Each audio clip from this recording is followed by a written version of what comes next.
Hi, Amber. I know that today you wanted to talk to me about a couple of things, including your past and upbringing, how that affected you, and some very particular mental health struggles that you experience to this day. Yeah, so honestly, a lot of it is very intertwined. My mental health was greatly impacted by the situations in which I grew up, and those particular situations really had an impact on how those things kind of played out and what happened. So I have DID. This is also known as dissociative identity disorder.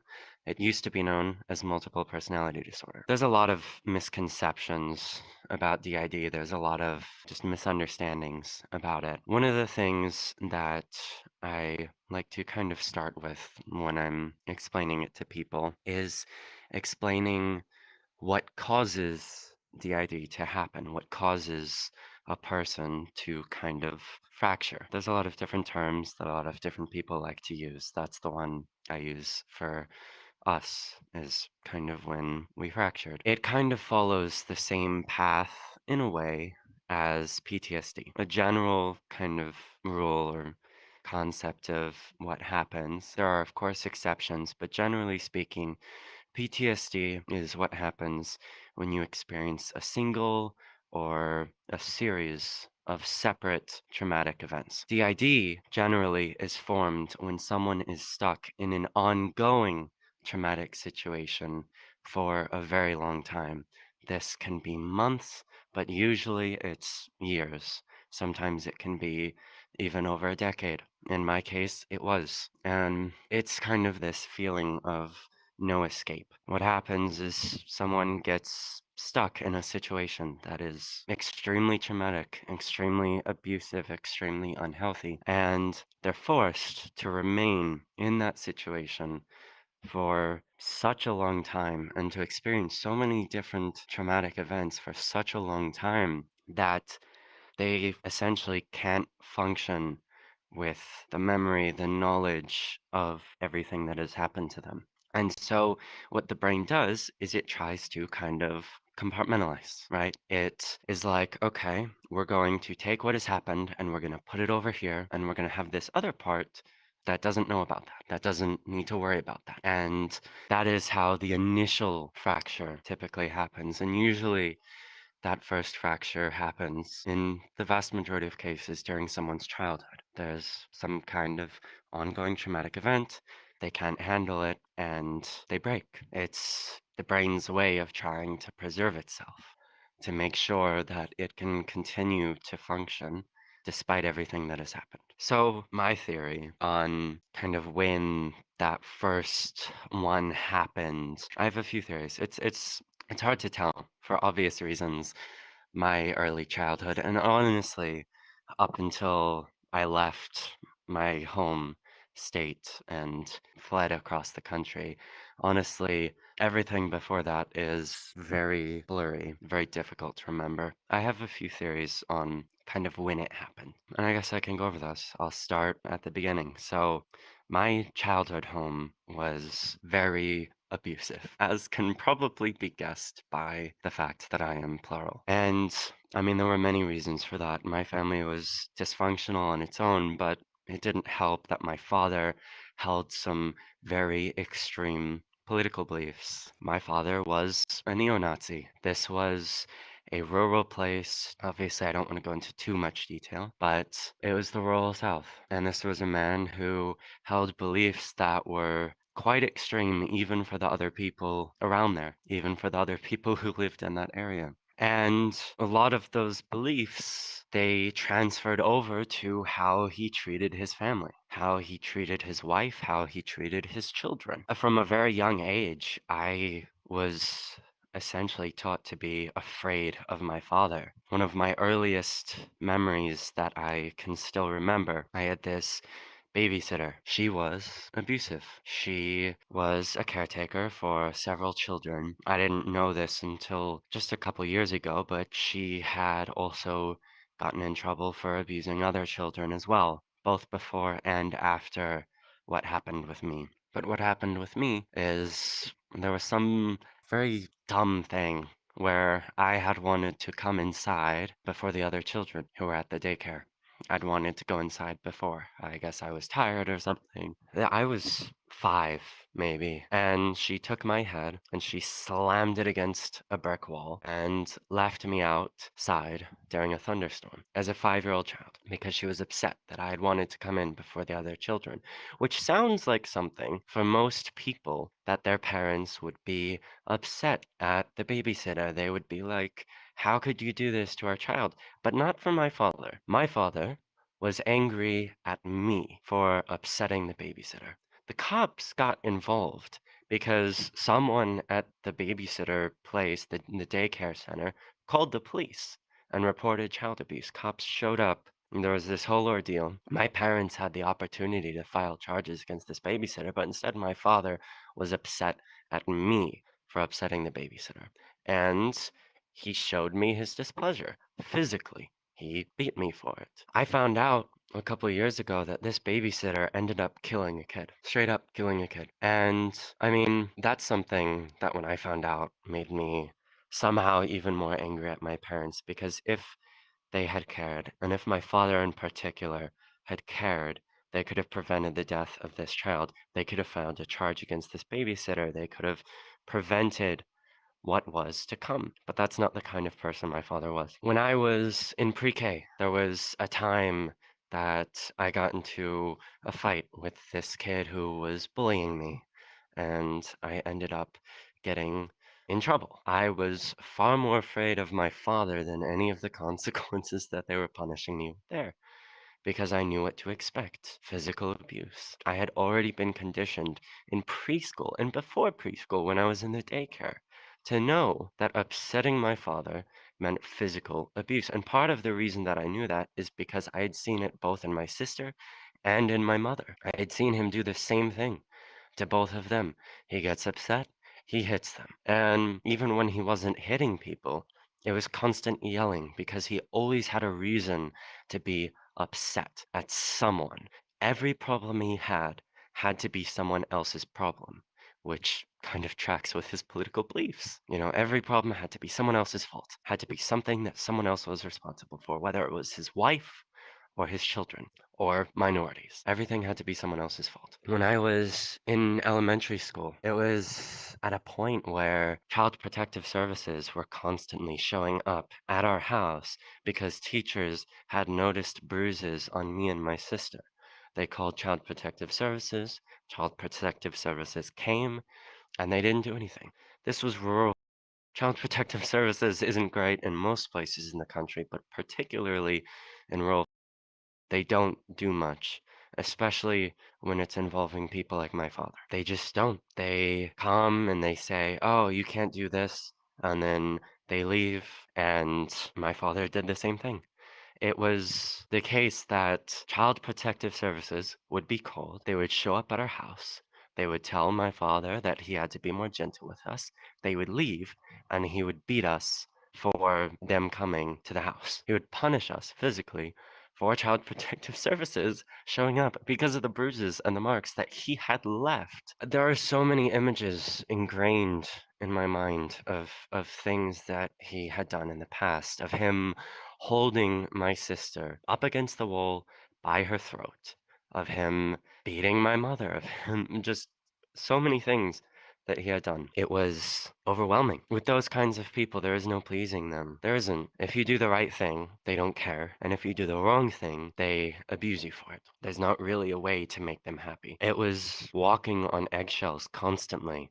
And originally, it was just my father, but at some point, my sister started taking out her frustration with my father on me. So I would be being yelled at and physically abused by 2 people in my house on essentially a daily basis. And my sister, she was 2 years older than me, so she went through puberty a lot earlier than me. She, got bigger and stronger before me. And I mean, she had plenty of mental health problems of her own, which is not surprising given the circumstances that we both grew up in. She was abused just as much as me, if not more, because she was 2 years older, and she took it out on me. I used to hate my sister. I used to hate her with every fiber of my being for the things that she did to me. And I have plenty of reasons to be justified in those feelings. But looking back on it now, I still don't like her. I still don't speak to her. I still don't intend to speak to her. But I do pity her because I understand that she went through the same things as me. It doesn't excuse any of the things that she did, but it doesn't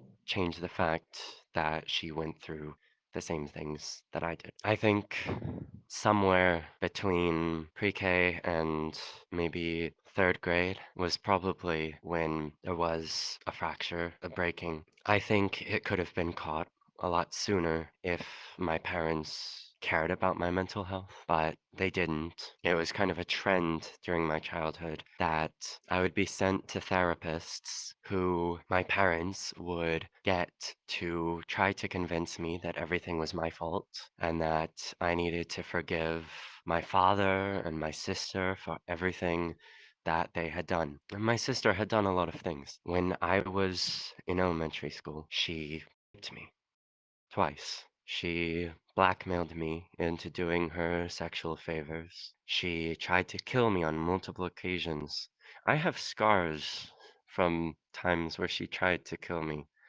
She's stabbed me before. She's gone after me with, I mean, there was a time she went after me with a hatchet. But these therapists, by my parents, were told to try to convince me that everything was my fault and that I needed to forgive them and move on. And of course, they used religion to justify it. They used religion to say, well, we apologized. Even though we continue to abuse you, even though we continue to do these things, we apologized, and because you won't forgive us, that means that any animosity that exists in this family is your fault. Because you won't forgive us for something that we haven't stopped doing. These therapists, they would eventually realize how my parents were presenting the situation is not how it actually was. So as soon as they realized that, as soon as they started to affirm me, my parents would move me to a different therapist. They would send me somewhere else, find a new therapist that would do the same thing. My mother was a teacher and knew a lot of the people at the schools that I was going to because it was a very small town. My father was very connected with the church. In a small town, there's not much outside of the school and the church. So my parents knew a lot of people in this town. They knew who I spoke to at school. They knew who I hung out with at church. They knew the people that I spent time with. They managed to know a lot of things about me because of how easy it is to get that information in such small, tightly knit communities. And so I felt like I was trapped because at home it was abuse from my father, from my sister, eventually from my mother because the stress got to her and she started to abuse us as well. At church, I was being told that I was in the wrong for not forgiving my family for the things that they were doing for me. When I tried to bring up the abuse and all of these things, every time I tried to get help, I was dismissed or told that it was my fault or told that I needed to just listen to my parents and do what they told me to. Because these were people who thought that physical abuse was justified. Of course, they didn't realize the extent of that abuse. I'm sure they thought I was exaggerating and that it was just spankings or something. But regardless, they thought it was justified. And the school was much the same way. So I felt trapped. I felt like I had no escape. I remember reaching a point where I thought, I can't take any more of this, or I'm going to break. I can't. I've reached my breaking point. I can't take any more. But I had to, because there wasn't an escape. And every time I tried to reach out for help, I was punished for it by the school, by the church, by my parents. Every time I tried to reach out for help, I was punished. So I stopped trying to reach out for help. I existed in my situation, and at some point, it did break me. Couldn't take anymore. I fractured. And I don't know when exactly what that was, but I believe that is when I kind of, I guess, became plural. That was the formation of the system.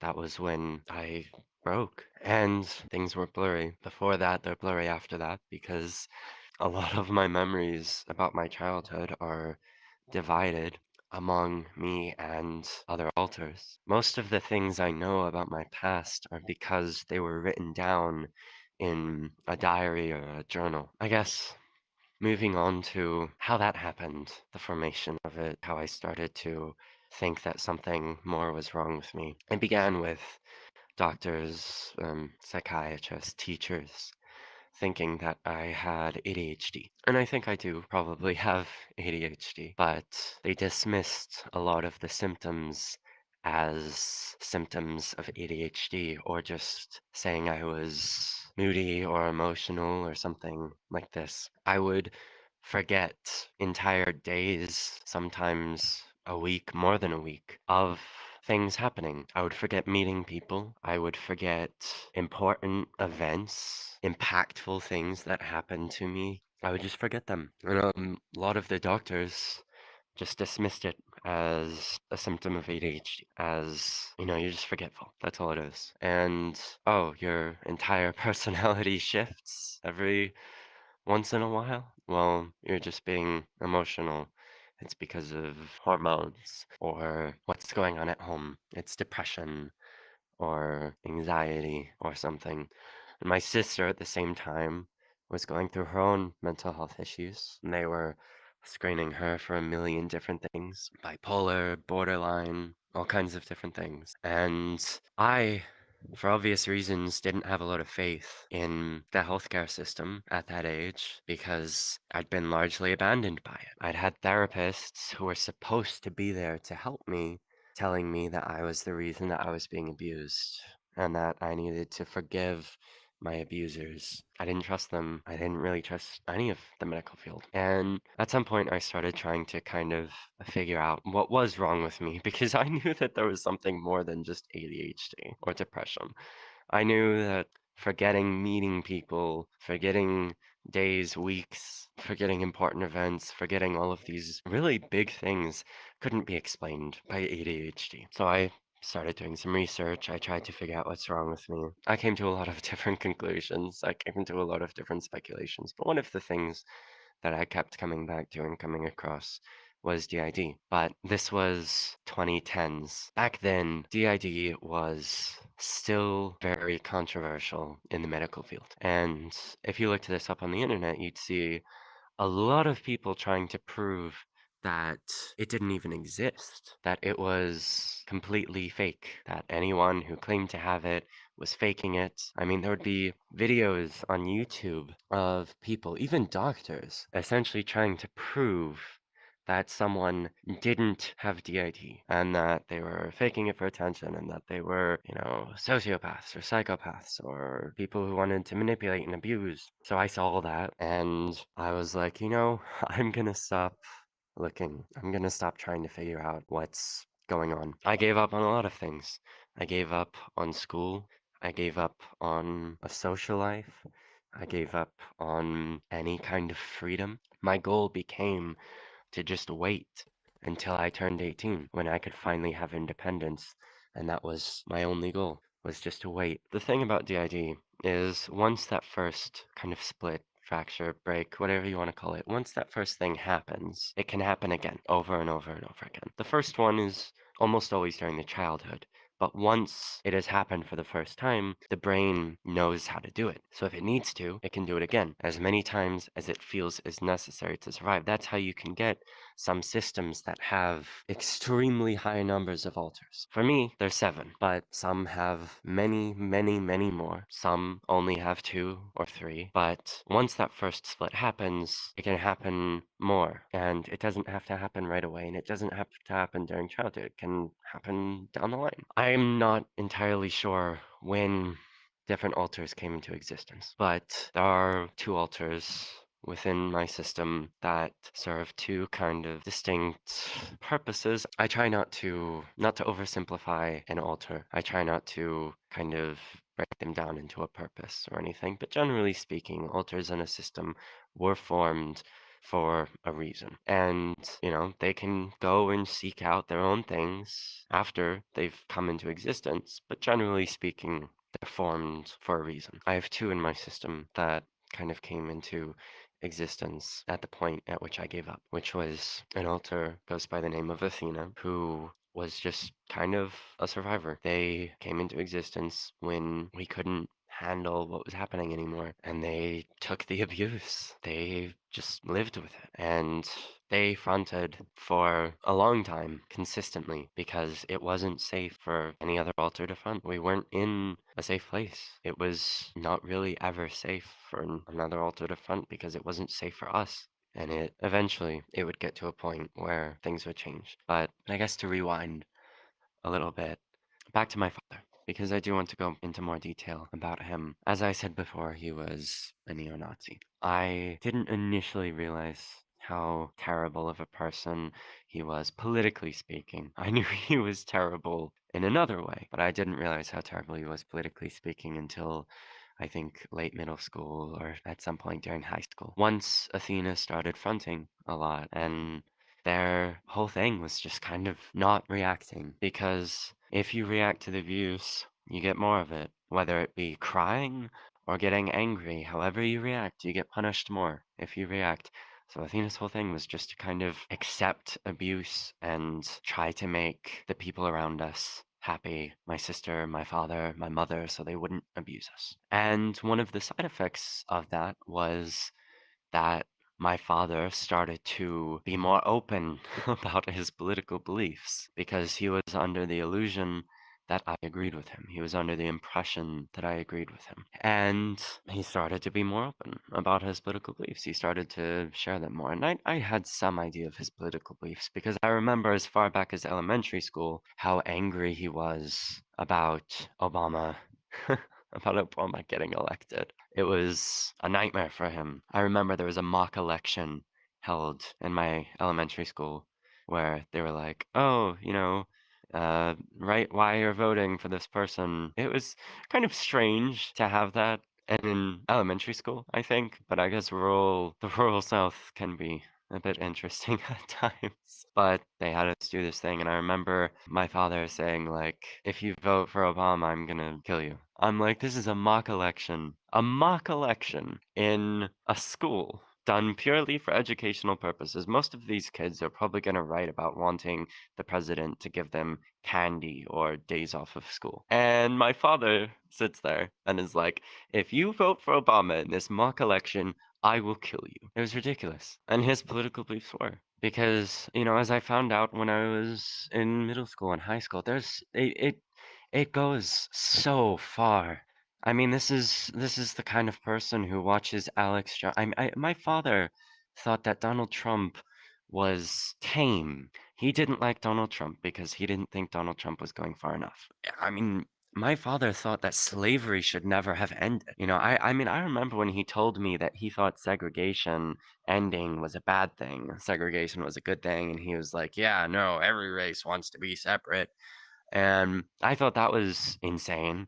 And then he later told me that he thought slavery shouldn't have ended and that it was justified. And of course, he used the Bible to justify it because he says, oh, in the Bible, slavery, it's a way to pay back your debt. So he thought that, and this was his words, he thought that slavery should still be happening because black people had to pay white people back for getting them out of Africa.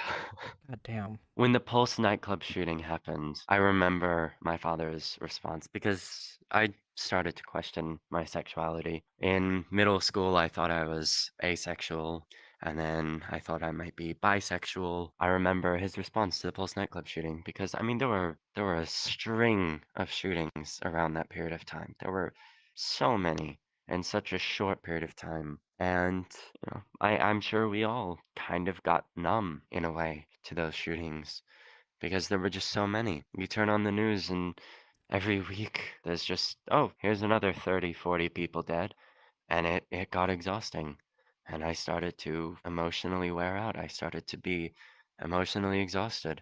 And when I asked my father for input on this, I remember his exact words. His exact words were, oh, who cares? They're just a bunch of anyways. It's like 50 somewhat people killed in a shooting out of hatred. And my father's response is, why should I care? Their lives don't matter. They're queer.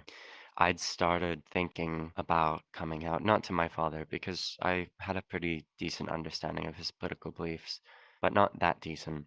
Because after he said that, I was like, I don't even feel safe telling my closest friends. Because also there was that sense of paranoia. Because, like I said, my parents, they both knew a lot of people. My mom knew a lot of people in the school, and my father knew a lot of people in the church. And everything I seemed to do, they knew about. So I didn't feel safe telling anyone. And so I hid it and I lived with it. Yet another thing that I couldn't reach out to anyone about. I couldn't reach out about the abuse. I couldn't reach out about what I was discovering about myself. At some point in high school, I started to question my gender. I started to realize that I was trans. And it was so much on top of everything else.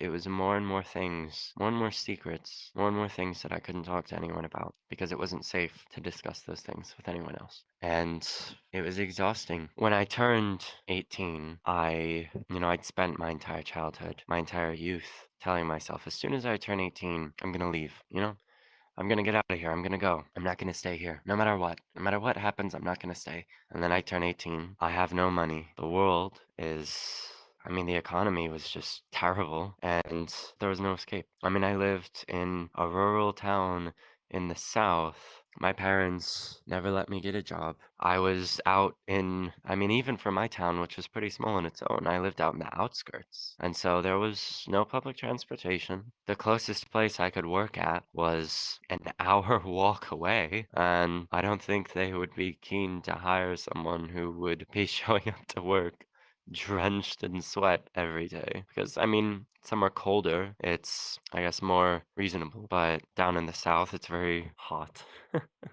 And it wasn't reasonable for me to get a job. I had no way of making money. I had no way of doing anything. The only money I'd managed to make was from stuff I'd done online, freelance work on Fiverr, just doing random jobs. And that was it. And it wasn't a lot. It wasn't a lot of money. And so I turned 18 and I realized there was no escape. And I tried to kill myself. I ended up in a psychiatric facility and I told them, I can't go back home. I can't. I just can't. I can't go back home. I can't go back there. It's too abusive. And I ended up getting some kind of scholarship thing. Apparently, they have those for psychiatric facilities. If you're mentally ill enough, you can get a scholarship. You can literally win a scholarship, and then they'll pay for an extended stay, and you can go through this whole course. And there's this kind of system they have in a lot of the psychiatric facilities where you go from being an intensive inpatient to kind of normal inpatient and then intensive outpatient, and then normal outpatient. I might be wrong on the exact order, but I used the scholarship to kind of take that path. The scholarship didn't actually do that much because it only paid for like a week in each place. So I would get there and I'd have like 2 sessions with a therapist before they were sending me off to the next place. So I spend my first session trauma dumping, and then the second session, they try to give me a little bit of advice on something to try, and then I'm off to the next place. And then I have to trauma dump again and tell my whole life story all over again. So it really wasn't all that helpful for a scholarship, but I ended up in kind of what I thought was a more progressive area of my state. And I tried to make it down there. They set me up with this kind of halfway house for people who'd just gotten, it was mostly for people who are addicted to drugs, but it was also for people who had mental health problems. And so they set me up in this kind of halfway house, and it was like a much cheaper rent than the surrounding area. Down in rent there is much more expensive, and this halfway house was a bit cheaper.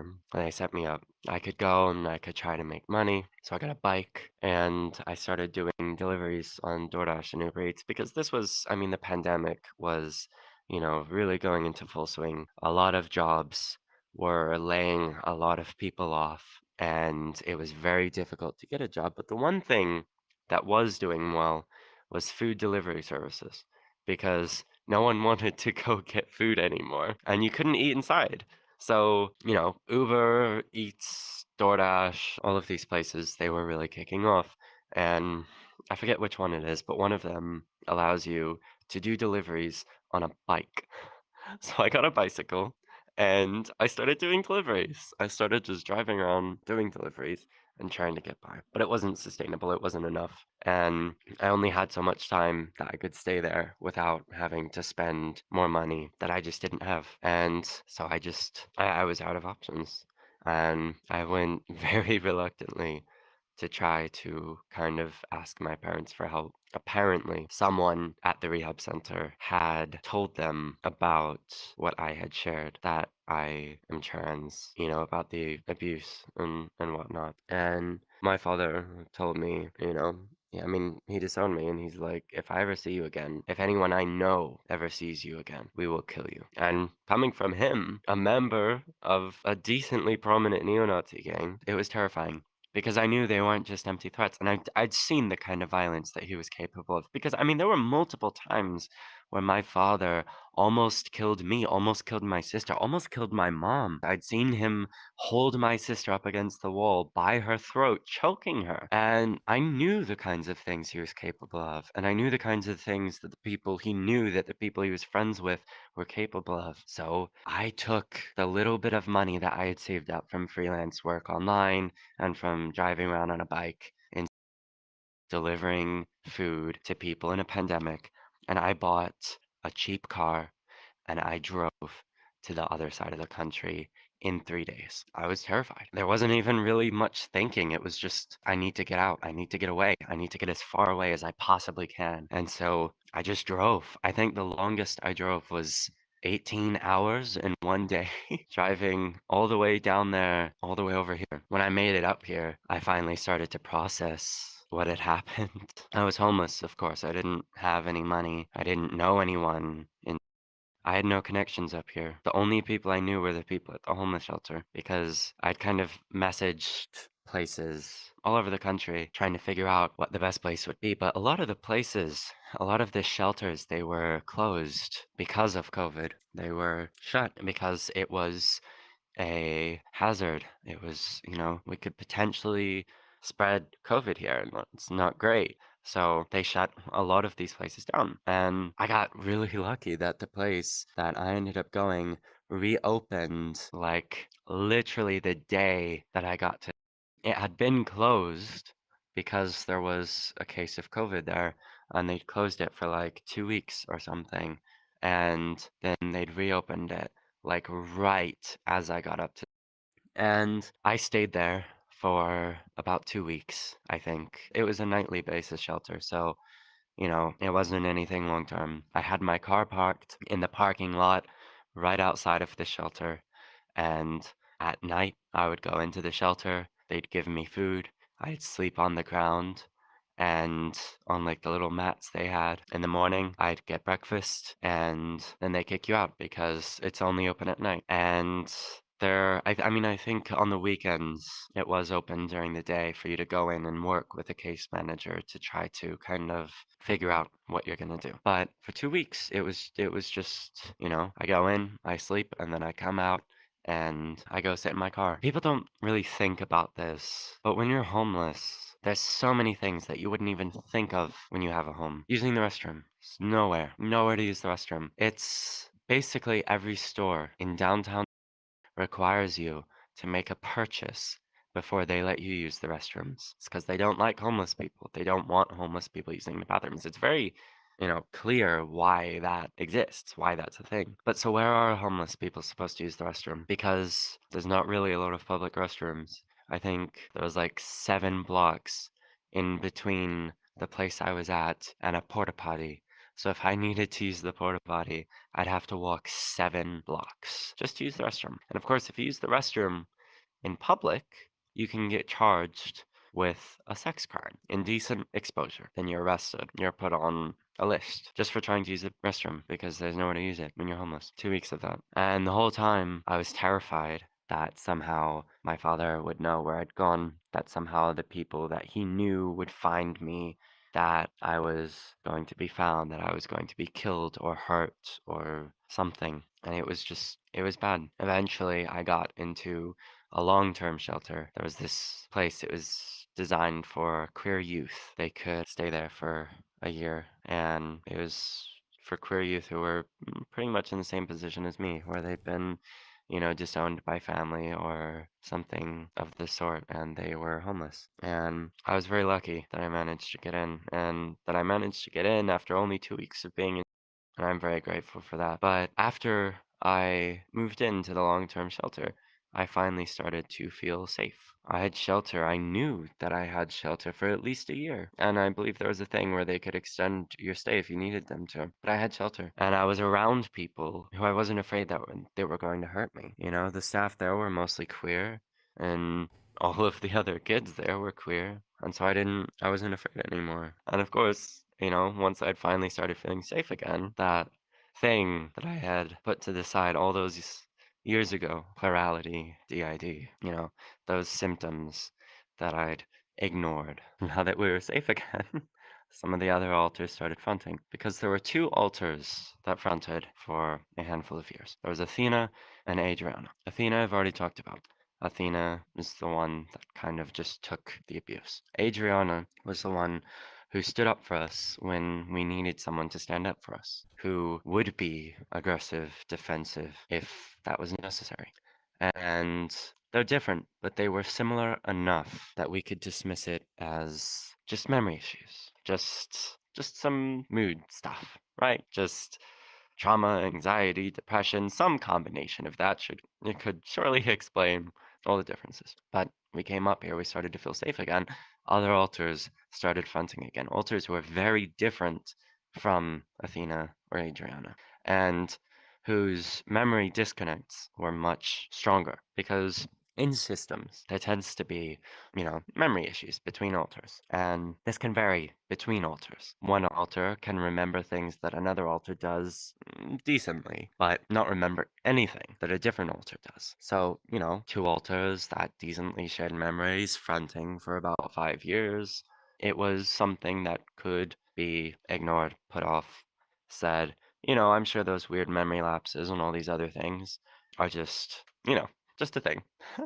Just some unexplained symptom. But so then other alters started fronting. The memory differences were a lot stronger because the other alters that started fronting had a much stronger memory disconnect than Adriana and Athena did. So once again, I was back to that point that I was at years earlier where I was losing days, weeks of time and not remembering anything that happened. And the people at the shelter, the other people who lived there and the staff, one of the staff members basically kind of pulled me into the office at some point and was like, hey, basically just asked me if I knew what DID was, asked me if I knew what plurality was. And I was like, a couple of years ago, I, stumbled across that. And I was like, I wonder if that applies to me. And then I dismissed it. And this person there was like, I think you should maybe look into this because your behavior and stuff, and not that I'd done anything bad, but just that it was so inconsistent and that I couldn't remember things and that all of these things were changing, and the way I spoke, the way I walked, all these things were inconsistent and changing, and there were some very kind of obvious differences between alters. One of my alters is completely nonverbal, doesn't speak at all, uses sign language. And other alters there's two alters that tend to be maybe a little more, I guess, childish, younger demeanor, younger way of speaking. These differences that are much harder to ignore than the subtle differences between Athena and Adriana. And so I went and I spoke to therapists, I spoke to psychiatrists, and, well, I kind of came to the conclusion that, yeah, turns out all those symptoms that I ignored, all those things that I kind of pushed off and said, I'll worry about that later. Turns out it was, a thing.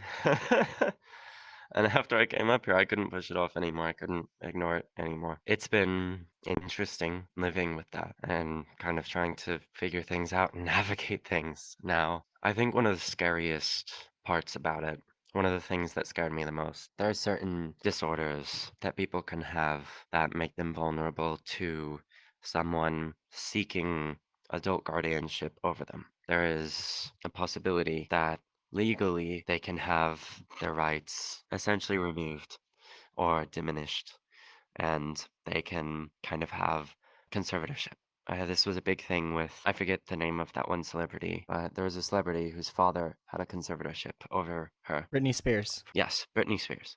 And, I mean, I was terrified. I wasn't immediately accepting of the idea of plurality. I was like, no, this is terrifying because my first thought was, if I have this, does that mean that I'm vulnerable to that? Does that mean that if my parents were to find out that they could seek adult guardianship over me, that they could take control of my life again? It's terrifying. And the truth is, in some states, that's entirely possible. In is one of them. Luckily, I left. I came here.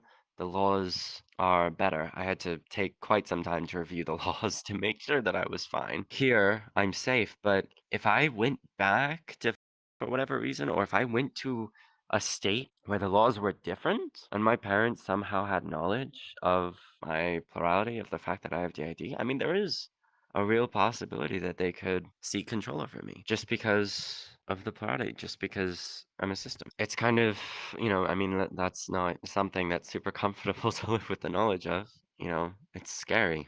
So, moving back a bit, keeping with the topic of DID, I'm sure that as things began to develop in early childhood, there must have been some difficulties, for instance, in school, where memory and information retention are absolutely vital to success. Yeah, it was really frustrating because there were times I did not remember learning something in school at all. Like, I had no recollection of it. I had no recollection of being taught these things, but I was expected to know them. And when I didn't, I was punished for it because it was, I wasn't paying attention. I wasn't paying attention. I didn't care, which, I initially liked learning. I kind of prided myself as like smart or whatever, but it was so immensely frustrating to me to just kind of be expected to know things that I hadn't learned. I mean, at the time, I didn't realize that I was plural, right? When I was in school, I didn't realize that I was plural. I didn't realize that I was a system. But it was just this thing where, I mean, to me, it felt like gaslighting because in a way it kind of was. I mean, it might have been unintentional gaslighting, but it was because it wasn't me that learned those things in school. It wasn't me that did that homework. It wasn't me that would have been taking those notes or something. It wasn't me. It was a different alter or something I had no recollection of. It was really, I mean, frustrating is the most accurate word I can think of to describe it. It was so frustrating. And I mean, honestly, it still kind of is because I mean, education, and then you go from education, you get a job, right? Jobs are, I mean, at this point, I'm disabled. I have a lot of kind of chronic health conditions that have popped up, and I can talk more about some of that later. But when I had a job, when I came up here, it was kind of difficult. I mean, it can be frustrating sharing a body with people who are so different from you and who have different priorities and stuff. And also, there's one thing, which is like, some alters may choose to do more work than other alters. Some alters may choose to not do as much work. To kind of push things off. I mean, there's even been kind of a thing before in my system where certain alters have kind of been like, oh, I'll just let this other alter do this. I'll just push this off and let this other alter do this. I won't worry about it. Or like, it's not my job or whatever. It's, that kind of attitude.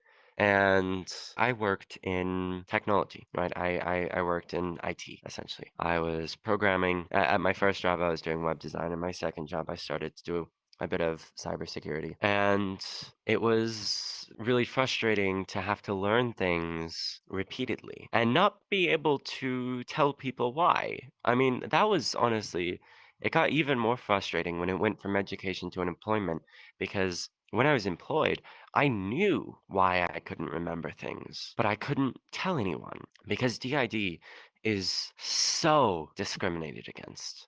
I mean, it's not just with DID, but there's a lot of disorders that people have a lot of biases against. Bipolar, borderline, DID, schizophrenia, a couple of other disorders.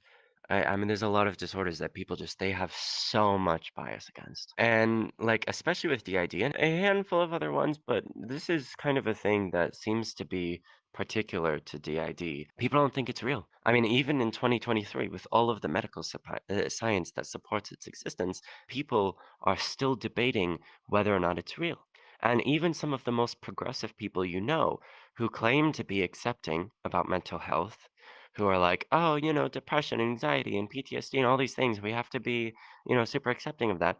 They hear about DID and they think it's not real or they don't take it seriously. They just treat you very, very differently than they would anyone else. Honestly, for the first like 2 years after I found out I had DID, I didn't tell like anyone. I would wait until like quite some time after having known someone before sharing that with them because for some reason it seems to be acceptable to look at someone who has DID and say you're faking it for attention or, it's not real. Yeah, I mean, even if they have a diagnosis, people still sit there and do this, even people who claim to be progressive. And it seems to me that this is something that is more common with DID than it is with a lot of other disorders because you wouldn't do that for someone who has like, at least I don't see people doing it for people who have like schizophrenia or bipolar or these other things. I don't see a lot of people saying that it's not real and they're faking it, but I see that all the time with DID. And I mean, it was a thing kind of in the 2010s, but it's still a thing now where people will look at people who have DID and try to prove that they're faking it. There will be YouTubers or people on Twitter or Twitch or something. There will be these people who present themselves and who are like, I'm plural, I have DID. And there will be entire groups of people who try to prove that they're faking it, who try to analyze like every little detail of everything they've ever said or anything just to find any reason to dismiss it, to say that they're faking it. That's one of the most frustrating parts about it, I think, is other people's perception of this. I didn't really share it with a lot of jobs or any jobs. I never told any of the jobs that I worked for about it because I mean, honestly, if I told them about it, I would not be surprised if I was just fired like within the week. For of course, I'm sure it would be like work performance or poor attitude or some other thing, but they would find a reason to fire me. I was very careful about it. I have a Twitter account. I'm not very popular, and especially not anymore because I don't really use it anymore. And honestly, I've given up on a lot of social media. In the past year, it seems like all of them have taken a nosedive. But I used to be kind of more active on Twitter. I used to have somewhat of a following, I guess. And I was very careful, even on there, about talking about it because I didn't want there to be repercussions. So obviously in life stuff like school and work, it can be very difficult, like you said. But when it comes to interpersonal relationships, friendship, or relationships, how does it impact that? So, I mean, obviously, it's had a pretty big impact on my entire life as a whole, but I think relationships have been one of the more difficult parts to deal with. I've lost a decent number of relationships just because of plurality, because I have DID. And it does hurt, it stings. I mean, there was a relationship earlier on when I kind of first found out I'm plural. I kept it very close to the chest. I didn't really share it with a lot of people, at least not immediately. I waited until I knew someone pretty well before I would tell them. And, I mean, even with just people I'd kind of met and people who I saw as friends, I would share myself with them. I would tell them about this and kind of be like, you may have noticed some things. You may have noticed some kind of unique things about me. You may have picked up on some kind of stuff, memory lapses and personality kind of changes, shifts in my behavior, and all of these things. Here's why. And I offer, an explanation. And I mean, there were a lot of people who, within a week or two of me opening up to them about that, they were just gone. They just ghost me, they don't speak to me again. I mean, some of them blocked me, but most of them they ghosted me. And it did sting. There were people who I thought that I was close to who I thought would accept me and that I knew, and they just, as soon as they found out that I was plural, that I have DID, they just left. And the thing is, I don't know if people leave because they don't think DID is real, because they think I'm faking it, because they think that people who have it are like dangerous or scary or something, or if they're just uncomfortable with it. I have no way of knowing because these people, they never tell me. I share a part of myself with them and they leave, and that's all I know. There was this one case where there was this whole group of friends, this whole kind of group of people that I knew up here. And there was this person, and they owned this kind of group chat on Twitter. And there was a lot of, trans people. And a lot of the people there were pretty cool too. And I met up with them in person. I hung out with them. But at some point, basically saw me switch, right? Because there was this situation where basically we got kind of overstimulated and then another alter switched in and kind of saw this happen. And I guess something about that just I don't know. It just I found out they started warning people about us, being like, "Hey, stay away from this person. They have DID. They're crazy." And, I kept hearing through other people in the group chat that they were kind of like saying these things about me. And I didn't know them all that well, but they decided, I guess, for whatever reason, that they had an issue with me because of that. And when I finally confronted them about it, they made some excuse about how, like, their ex had schizophrenia or whatever. So it was traumatizing, and so they were, like, talking to people about it, and they weren't warning people about me, but they were just being like, "Yeah, it's traumatizing." I'm like, "You've been around me, like, 3 or 4 times, and you're telling me that I traumatized you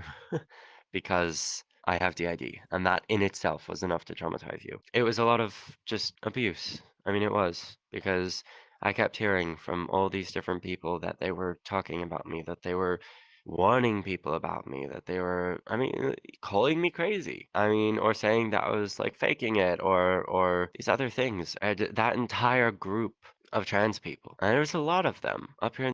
The entire group, it fell apart because of that, because of them. Because I mean, there were a handful of other people in the group who I had told about me, one of which I was dating, and I'll get to that in a bit.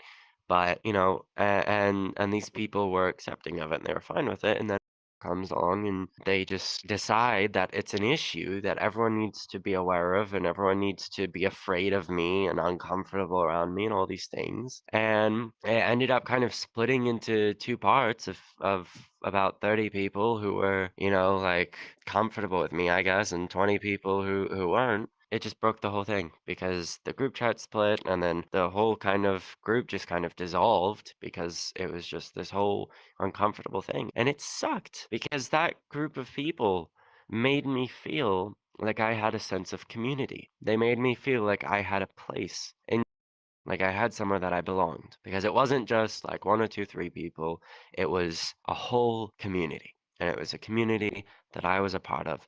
And it was destroyed by one person's bigotry against me, against us, because we have DID. And I guess that was just scary for them or something. That was the worst instance of things that happened with it, I think. That hurt the most. I lost an entire community because people are unwilling to try to understand people are different. And onto relationships, I mean, it's, I've had relationships that have ended for, just normal reasons, but I've had a handful of relationships that have ended because of plurality, and those ones stung. I mean, there was a person that I was dating who, I mean, it was a great relationship. It was healthy. But at some point, they basically just told me that they couldn't handle the inconsistency because, not because of anything I can control, but what did it for them was they went to bed with one altar and the next morning they woke up next to a different altar. And they told me, I can't handle that inconsistency. I can't like go to bed with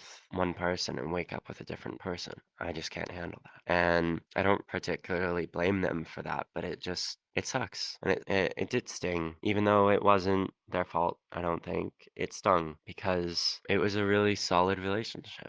And I cared for that person a lot. I still do. But it ended in part because of something entirely out of my control. And I mean, there were a handful of other relationships that was, I mean, roughly the same thing, just one thing or another regarding the idea. And mostly the thing has been is inconsistency. The other thing, I guess, the other big one that I've dealt with is a lot of people, I mean, there's people who think DID is not real. There's people who think that people fake DID. There's people who think that DID is dangerous, but there's another group of people who seem to view DID as a commodity and a plural person, a system, as something that should be of service to them, in the sense that they can choose who they want to hang out with, who they want to speak to at any given time. They think, oh, I don't feel like hanging out with this altar today. I want to hang out with this altar. And they think that it's as simple as just choosing that, but it's not. That's not something that many plural people can control. It's entirely out of our control. That's part of what makes it so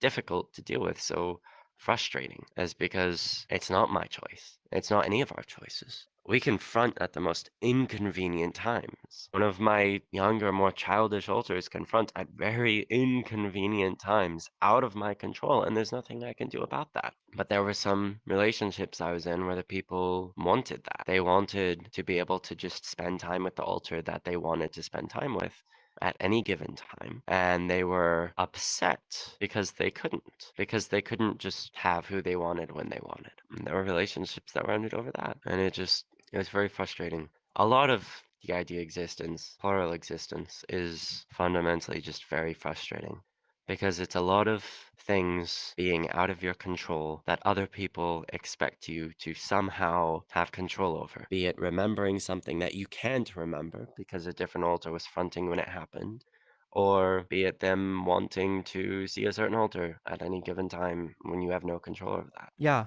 with all of the mistreatment you've experienced because of this disorder, what do you look for in someone you know will care for you the way you need it? So, I mean, the first thing, this is kind of silly, but it's true. I pretty much just date polyamorous people. There you go. Because yeah, I mean really that's like one of the fundamental things is I pretty much just date polyamorous people and we consider ourselves to be polyamorous because I mean realistically, you have 7 different people in a body. We have very different tastes. I mean, some of us are lesbians, and then others are just like bisexual, and some of us are asexual, right? So we have very different tastes. So it's kind of impossible to have a single partner that, suits the desires of every alter in a system. I mean, I'm sure for some systems it may be possible, but for ours it is definitely not because our tastes are very different. But also, the other part of it is that people who are polyamorous are accustomed to being with multiple different people who have completely different behavior patterns, who have completely different personalities, completely different ways that they live, that they do things, kinds of food that they eat, music they listen to. Because there's so many things that people who are not plural don't even consider about this. Because, I mean, really, everything is different between alters. It's not just the big things you think of, like personality and the way you talk, but even just small little things, the type of foods that we eat, right? One of my alters is vegan. They eat no meat, no dairy, and then some of us are very much not. We eat whatever.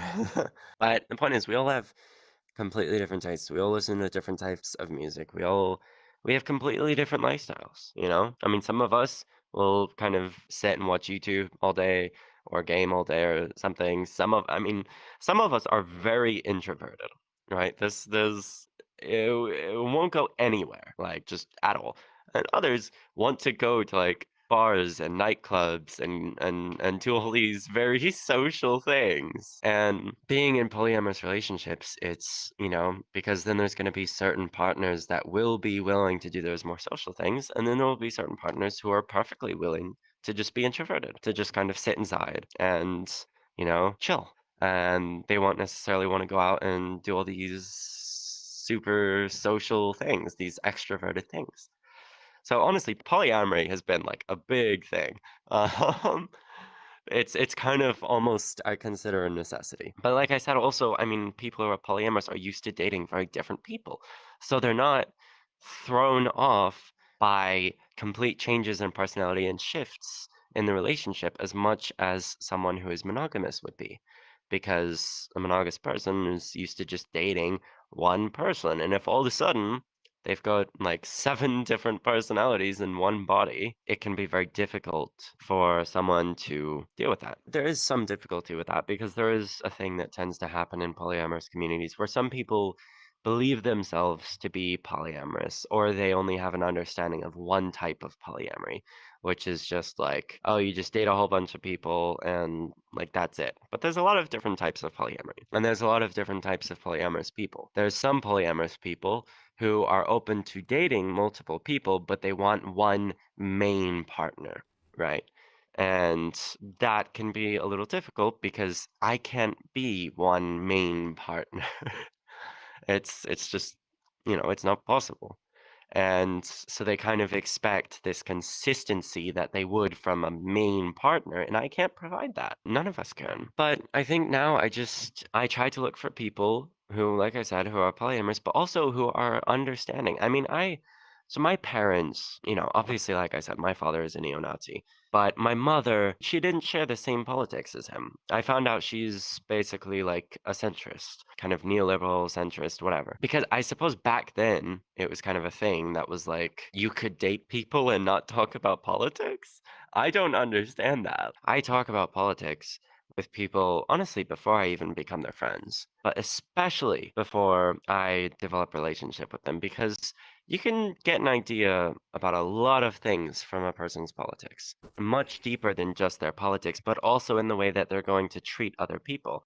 And for me, I've kind of learned how to recognize what certain types of politics will affect the way that people treat me as a system. So I talk about politics before I get with anyone because I have to make sure that they're going to be the kind of person who is accepting about mental health, and not just on a surface level that you get from like kind of centrism or neoliberalism, but on a very fundamental level.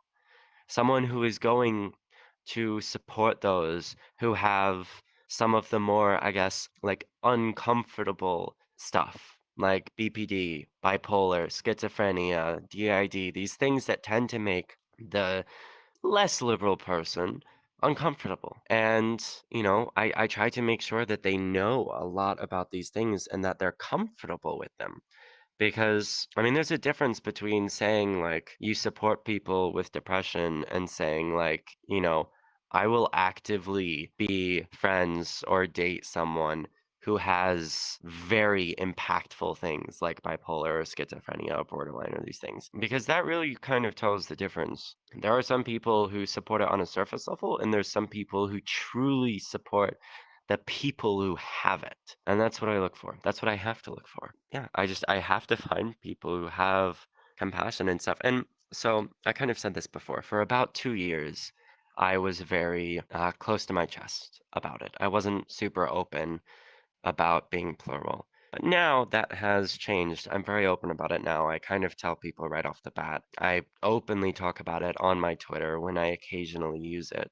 Honestly, it's helped to some degree, but it's filtered out a lot of the people who would kind of abandon me or ghost me or whatever. Because if people know right off the bat, then if there's someone who's uncomfortable with it, they're not even going to interact with me in the first place. But the problem with that, the only reason that I'm able to do that is because I'm disabled. I get financial support from the government and from nonprofit organizations because I'm disabled for a handful of reasons. I can get into that in a minute, but I don't have a job that I can lose. I'm living off of the government, and it's not luxurious by any means.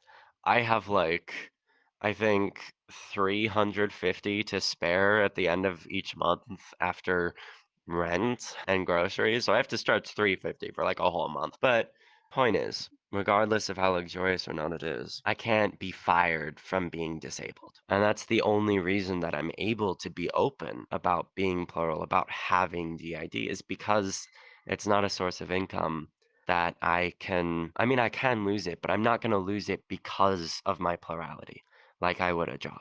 That's the only reason I can be open about it. And it sucks because I know there's plenty of people out there, not just like DID, but other things as well, like schizophrenia or bipolar or borderline or whatever. People who would like to be open about some of the things they're experiencing, but they can't for fear of being fired. Because, I mean, there's always a way to fire someone. They don't have to explicitly say, oh, we fired them because of this mental health issue. They can be like, oh, poor work performance or poor attitude or like didn't fit in with the social environment of the company or some other corporate BS. And in a way, I consider myself a little bit lucky. Not, I mean, financially, it's not great, but the fact that I'm able to be open about it has been nice because it filters out a lot of the people who would otherwise be terrible about it, who would be abusive and all of this stuff about it. And so, like I said, for the past year, I've been kind of being a lot more open about it, and that has helped because, like I said, it filters out a lot of the bad people. Can you tell me more about the disabilities that you experience? Yeah, so trauma can have a very profound physical impact on your body that a lot of people they don't realize how extensive it can get. Trauma, psychological trauma can destroy your immune system. It can give you chronic pain for the rest of your life. It can do all kinds of things. I mean, psychological trauma can increase your risk of cancer. And so obviously I went through a lot of trauma and I'm still trying to piece together all the pieces of what's exactly wrong with me. But one part of it is I have constant and worsening chronic pain. Since I started puberty, I have, no, I mean, I do have joint pain, but I have bone pain on top of that. And bone pain, if anyone watching is familiar with bone pain, you know how bad bone pain is. Because joint pain can be bad, but bone pain is a lot worse. And it's kind of just a thing I've lived with since I hit puberty. I started kind of being in chronic pain and it's only really gotten worse. I started having to use a cane maybe like 2.5 years ago because it's just I can't it's difficult. I cannot do nearly as many physical things as I used to be able to do because of the chronic pain. It just if I put too much effort into anything, I mean even just chores around the house, it will flare up for days or even like a week, 2 weeks. And that was its own thing, but I'm also immunocompromised now. I mean, so I kind of mentioned this to you offhanded earlier, but I've been sick for over 3 months now, consistently, with one thing. I've taken a handful of different medications to try and cure this. I found out what it was today, what it has been that I've had, or at least one of the things that I have right now, because my theory is it could be more than one thing. MRSA, MRSA. It's basically a treatment-resistant staph infection, and I have it in my lungs. I've had it potentially for over 3 months. Like I said, I might still have something else and have MRSA on top of that, but I mean, MRSA is not great. It's pretty bad, and especially when it's in your lungs, it's not great. And I've potentially been sick with it for 3 months. And before that, I was off and on sick with all kinds of other things. I got strep throat like 3 times in 5 weeks. I had laryngitis. I had a sinus infection. I just basically every time I go out in public, I get sick because my immune system is just basically non existent. And I mean, given this pandemic, health precautions have actually gotten worse than they were before the pandemic. People used to take precautions before the pandemic that they don't do now. I go to the doctor's office and nurses who are testing me to figure out what I have aren't wearing masks. Some of them don't even wear gloves. And so it's just, I have to be very careful because other people won't be, and it prevents me from doing a lot of things. If I'm able to get a job in the future, any job I have is going to have to be something that I do from home because I can't routinely expose myself to other people. I've been told by like 3 different doctors now that if I get like another thing on top of what I already have, like it could actually kill me. So the immune system combined with the chronic pain, and then I got COVID like about a year ago, and that, I mean, it made my chronic pain a lot worse than it was before. It like very much accelerated the progression of it and the pain. And I mean, it's also not helped with a lot of psychological stuff as well because I have, a DID, but I have other things as well, as people like me usually do. It's not just one thing. It's not that simple. And my memory issues, some days it's better, some days it's worse, but I mean, it's like, I don't know what you call it when it's like kind of almost verbal dyslexia where you say the wrong word for a thing.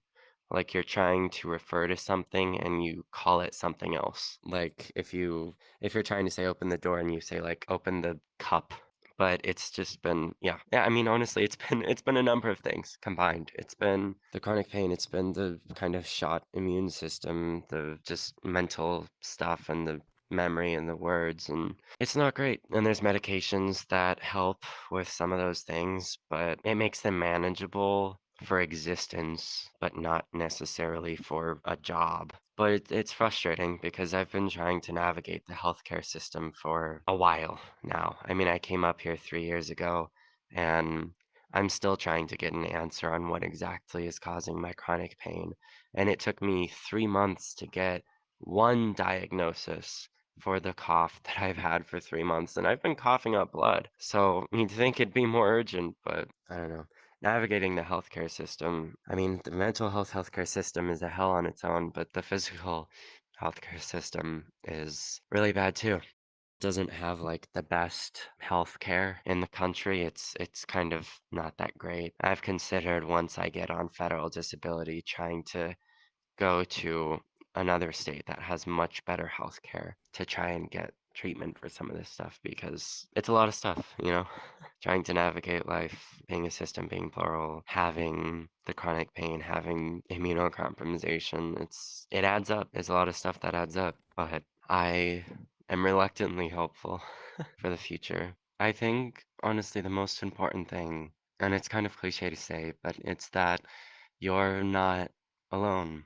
I know how isolating it was to grow up in a situation like I did and with all of these very conservative people who felt very strongly, my father the way that he was, and this feeling of isolation, it can be overwhelming and it can be very easy to feel like you're the only one who knows what it's like to feel like you're completely isolated, but you're not, because there are other people out there who are going through the same thing. And I know how isolating it can feel because I felt so isolated for so long. But knowing that there are other people who've gone through the same things, and not only who've gone through the same things, but have escaped, have gotten out, have had their chance at a better life, and have taken that chance and gotten a better life.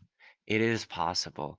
You're not alone, and you can get a better life, and you will have the opportunity to get that. I thought that I would be stuck there forever. Even after I turned 18, I thought there's no way I can get out. I don't have the money. I don't have anything. I can't leave. But I did anyways. And it was a risk. And, it'll go better for some people and it'll go worse for others. But that risk was a risk worth taking because your life is a risk that's worth fighting for. Tell me a story, I wanna hear it.